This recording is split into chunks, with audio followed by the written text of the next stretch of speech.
Get your favorite hard H spoons ready because we are going on a journey. During the mid to late 2000s, a brutal war was being fought between two factions, America and an enemy that came from foreign lands and struck us right here on our very own diabetic, supersized, freedom-loving soil. It was the most devastating Inside job. Prove me wrong. You can't. attack this country has ever seen. It rushed thousands of young men to fight each other, and it sparked up a war that lasted forever, only for America to sloppily pull out in the end, fellas. Bro. Then the enemy would conclude and undo this forever war in mere moments. Well, what exactly do you want from a country that lost against a bunch of rice farmers with prehistoric weaponry? Not a lot, honestly. Not a lot.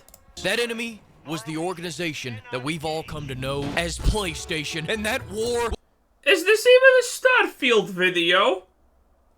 was the console wars, baby. Whoa! Pimps! I take a week off and my favorite studio in the universe gets executed, then gamers engage in a short bus battle of the century over a game that shocked everyone by being exactly what everybody expected it would be. Christ, you can barely take a shit these days. But I think the most interesting thing about the release of Starfield is the resurgence of the console wars. You remember those, right? It was back when Sony fans tried to convince everyone else that Uncharted was infinitely better than playing Halo with the boys, all while they cried. Is the current console watch situation about Starfield pretty much summarizable up as Xbox fans just calling everyone who dislikes Starfield a Sony pony for no reason because they need to cope really, really hard?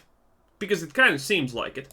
Themselves to sleep right up until Xbox kamikazed all their long-running franchises into obscurity. Good. Didn't make any new games, canceled anyone that tried, and killed anyone who was capable, all while dancing in front of their fucking fabulous NSA spy device. Think about it. Whereas PlayStation just simply kept going. Also Nintendo.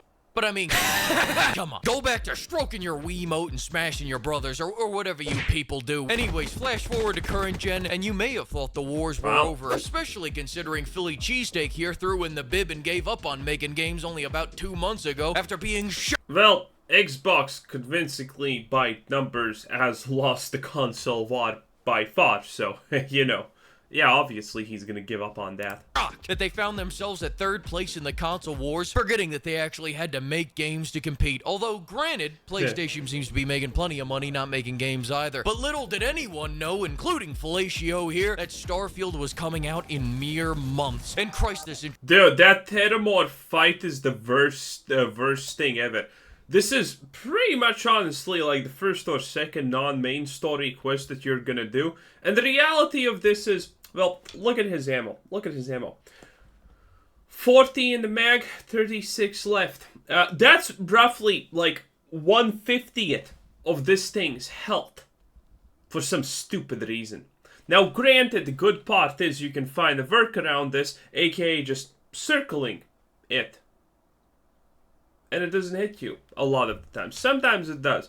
But when in doubt, remember, you're playing a Bethesda game, which means any slight elevation will absolutely fry this thing's AI. Well, it can actually climb walls also. But, you know, get under something a little bit larger than it, and congratulations. Now it's using a ranged attack, which does roughly 1/1000th of your health bar per attack. That comes every like 10 seconds or so. How do people even play this garbage? Out in mere months. And Christ, this intro is getting too goddamn long, so for the sake of it, flash forward to the game being out, and shit is slinging like a goddamn zoo out here. PlayStation fans hate it and get caught on stream lying about it. Do you think part of it is just that? The fact that she asks you to burn the bodies and shit, and it should be more of a choice, versus she forces you to do it, and it's almost like it's scripted at that point? Oh yeah, this guy. We saw it. Why don't more people do this? That's some of it. But as I said previously, I don't think you need to even play Starfield to just, you know, it's visibly shit. It is blatantly visible shit. I mean, that didn't happen at all in the game, so I'm assuming you haven't played it yet. No, I swear to God. And Xbox fans are guzzling God Howard's holy water. Never have I seen something so mid get so violated since Billy Boy Clinton was in office. By no means is Starfield an excellent game, as I'll tell you in a moment. But the number of PlayStation, I call them dick riders, but I know they prefer walking, that I've seen take 2 minutes out of their 20-minute walk along to sling false shit about a game, all to win some fictional console crusade, is the exact energy that we... Fictional? What do you mean? People dedicate their lives for this stuff. Been missing in gaming for the last decade. This has got the blood feud pumping. This is what gaming's all about. Don't let these wussies tell you, oh, can't we be excited for both Spider-Man 2 and... what the fuck was that other game called, right? Starfield? No! Pick a side and bleed! But with that being said, you know, it's really fitting that they brought Spider-Man to PlayStation. They probably knew their audience could relate to a protagonist without a father. Anyways, these Sony dickwalkers kept blowing the same talking points so far out of proportion. I mean, does anyone in America even have fathers? Seems like there's a lot of things missing, you know, just asking questions here. Portion that they missed a pile of actual insults right in front of them. Take this one common insult right here, for example. People keep saying the opening of Starfield is so boring that it makes them appreciate the absolutely electric opening of PlayStation exclusives. Let's check in with PlayStation to confirm that. Wait.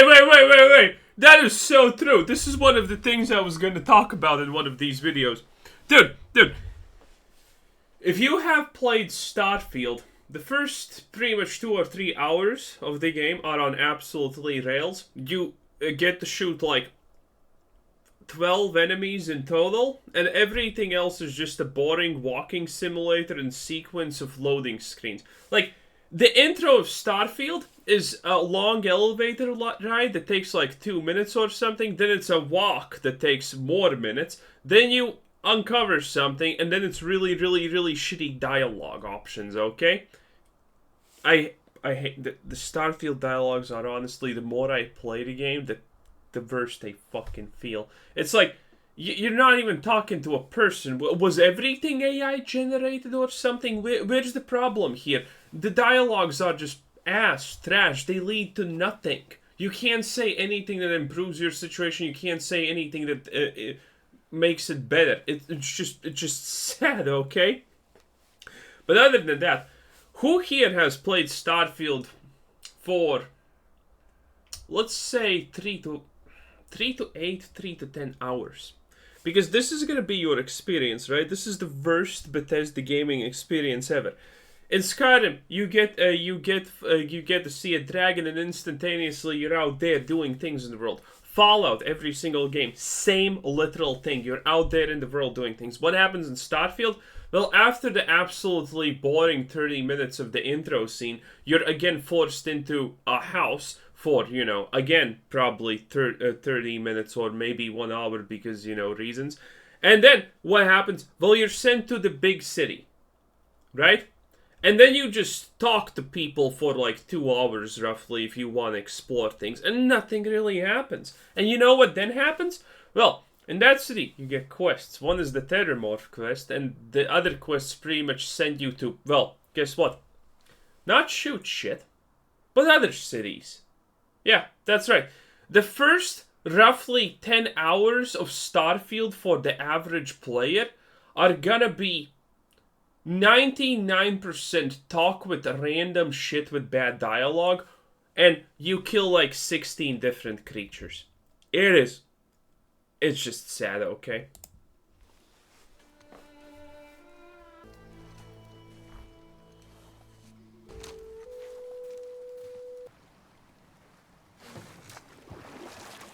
Yeah. What is this supposed to be? And that's again? what I thought. Point for me, point taken away from PlayStation. And now another thing is, one guy said that there are no space powers in this game. That shit was in the trailer. Point for me, point taken away from PlayStation. Another talking point. Space powers suck. That's minus points, dude. Is that this is a menu screen simulator. If you find yourself in the menu screen for more time than you're actually playing the game, I'll refer you to the mighty words of retard. Don't be poor. Point for me, point taken away from PlayStation. Now on the other... Well, actually, it doesn't matter how good your PC is. You're still gonna spend, 50% of your game at least in menu screens trying to fast travel to a location that you get to, and you need to open the menus again to fast travel to a different location. That's how the game works. Other side of this console war, you have the Xbox. How do you insult someone that has nothing? I'm honestly asking you. Yelling at Xbox is like yelling at a homeless man. What am I gonna do? insult Forza Horizon? Say people only like it because Rockstar Games stopped making the better franchise a decade ago? I would never. Besides, I've seen your showcase, and, you know, I'll be real, this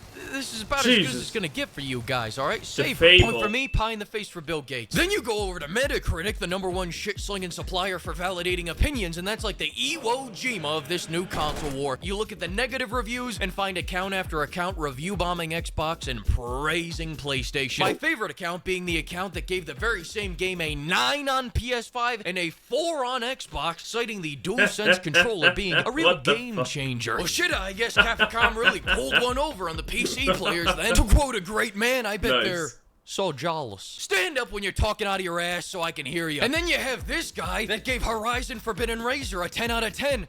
Oh, jeez, let's not forget this. Yeah, this is... What are you playing? A Hobbit? I don't know. Wait, I'm gonna sneeze. Wait. It's a delicate process. Nope. Not gonna sneeze. Later. Bad answer! And then you look on the flip side and you look at the positive reviews and you'll find a 10 out of 10 review stating, too bad the Sony fanboys are review bombing it. And then let's look at the... No one's review bombing it. It is a shitty game. 15% of people could not be literally asked to play the first 15 minutes of the game, because that's when you get your first achievement. On Steam, 50% of people don't have the literal first achievement. The second achievement that you get like 2 hours into the game, or 1 if you're really rushing, 30% of people don't have. Yeah. That's something.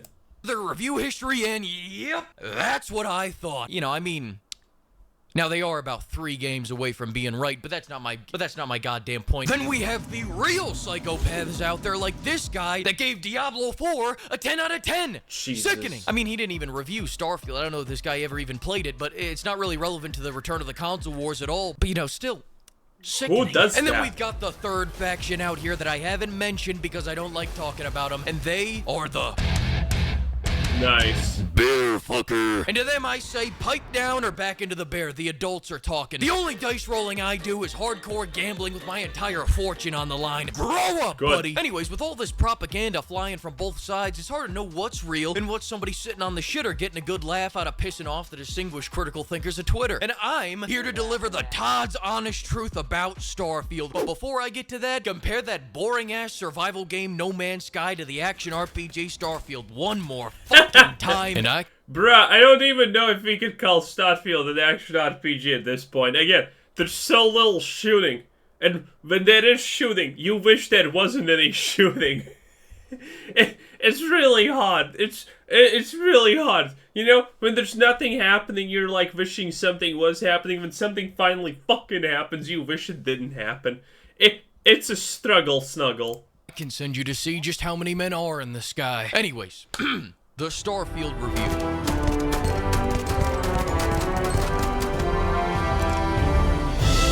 Who's laughing now? It's perfect, pimp. The old honest retard did it again. As I called it, it is the greatest game ever made. No small talk.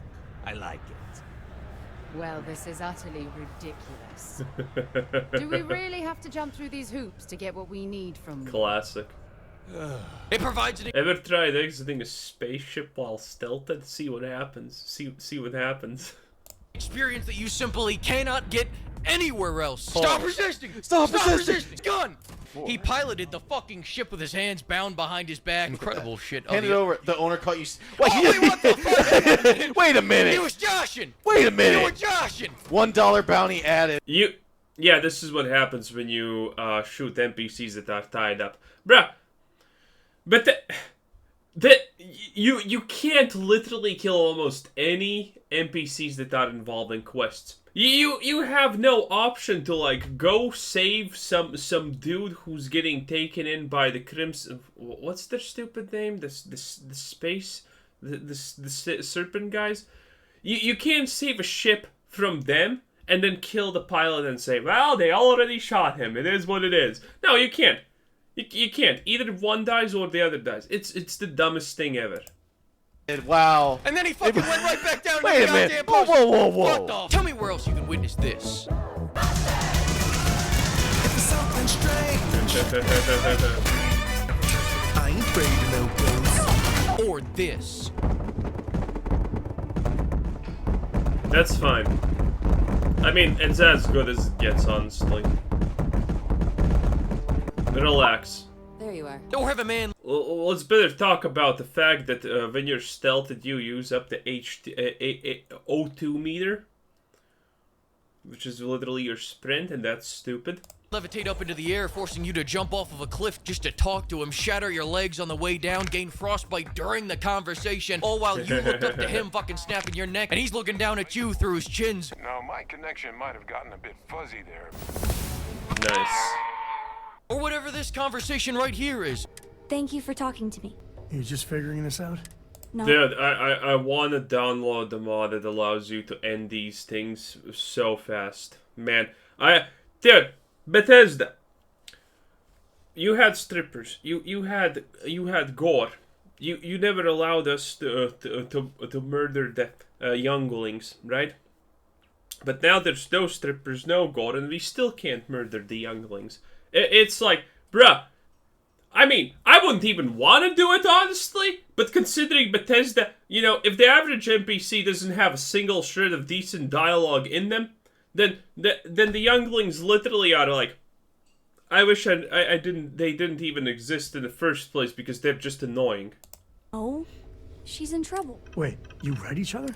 Focus. Or gut check. Every time you talk with an NPC, it feels like you're talking with someone mentally ill. Whenever you're talking to a child in Starfield, it feels like that mental illness just leveled up a little bit. In a friendly, then talking to them as they bend over in agony on the floor. Nice. Yeah, she's fine. No, she's all fine. right. Or randomly becoming wanted in New Atlantis numerous times because you forgot to pick up a mine you threw down during a faction mission, and it keeps misting local citizens like they're walking through an old Yugoslav minefield. I'm sorry. Stop resisting! Drop your weapon! Drop your weapon! Starfield is the Sharknado of Bethesda games, and that was exactly what I knew I was buying. You buy it, you play it, you have fun, you forget about it. Remember Fallout 4? Fallout 4 was miles better than Starfield, let's be real. My point exactly. Side note, quit fucking traveling to empty. I finished it and I wanted to actually go for a second run of Fallout 4, not gonna lie. No loading screens, stuff on the map, you know. There's maybe one planet, but at least it has stuff on it. It was great. The dialogue options, yeah, maybe it was just yes, no, and yes, but not really yes and no, but really yes. But at least the dialogue options did not seem like brainless dribble. Planets, walking around on them and then going, I'm bored. No shit, Sherlock. I think I might just go stare at a wall later and complain that God didn't put in enough activities. Did you really believe that all 1,000 planets that Honest Todd made were gonna be jumping with endless stories? That was marketing fodder. You're better than this. Half of the fun of Bethesda games is figuring out what they lied about. We've been doing this for 2 goddamn decades now. You people are talking like somebody that didn't run a... Well, yeah, but to do that, you actually need a Bethesda game. Starfield is not exactly a Bethesda game. I'm not sure if it's a game, honestly, at this point. Across the entire fucking empty desert map to get to the slot machine. But I've already said too much about this game, and I won't say any more until mod support comes to fix these horrendous budget cut issues. I will not buck the trend. I will continue. Let the mods fix it, the classic Starfield code. Bruh, only probably less than 1% of players ever have installed a mod. Honestly, though, this is my hot take. I think Starfield could be a decent game if you actually did have mods. Not gonna lie, I do think it could maybe be an almost decent game if you had mods. That literally overhauled the whole game. But, you know, you know, at least it's something. The Starfield discourse where nobody actually talks about the goddamn game until my demands are met. And only then will I make my 20-minute detailed breakdown of this shit, because if I'm gonna get bossed around by a gaggle of scary broads, I'm gonna make damn sure I get something out of the cutscenes other than night. Dude, if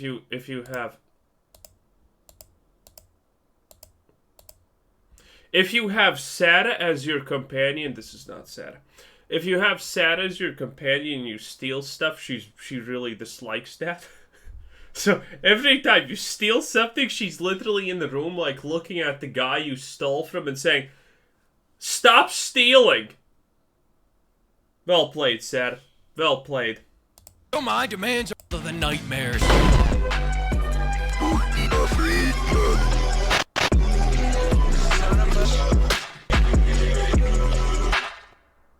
Thanks to the flock of pimps for bank. Well, that was a pretty good video, pretty fun video. Didn't say a lot, didn't say anything, but well, that's your boy Fleekazoid video right here. You can't expect a lot from someone who's working with